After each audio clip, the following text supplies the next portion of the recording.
Një algoritëm i quajtur FaceAge, i zhvilluar me teknologji të inteligjencës artificiale dhe publikuar në The Lancet Digital Health, është në gjendje të vlerësojë moshën biologjike të një personi nga një foto e fytyrës. Ky sistem, i cili përkthen tiparet e fytyrës të një numër vitesh që pasqyrojnë shëndetin e përgjithshëm, ka treguar se pacientët me kancer duken mesatarisht 5 vjet më të vjetër biologjikisht se sa bashkëmoshatarët e tyre të shëndetshëm.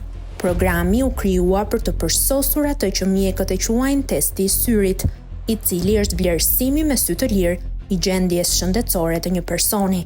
Megjithatë, algoritmi i ri ofron një qasje më objektive dhe të saktë, të aftë për të kapur detaje që shpesh i shpëtojnë syrit të njerëzit. Sistemi u trajnua në më shumë se 58.000 portrete të rriturve të shëndetshëm mbi 60 vjeç dhe më pas u testua në gati 6.000 pacient me kancer të trajtuar në SBA dhe Holland.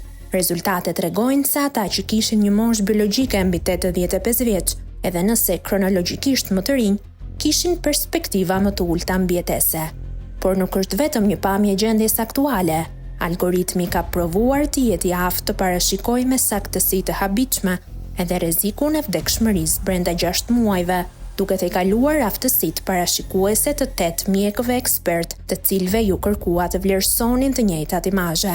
Megjithatë, teknologjia ngre pyetje etike dhe psikologjike, sidomos nëse përdoret nga kompani sigurimesh apo punëdhënës.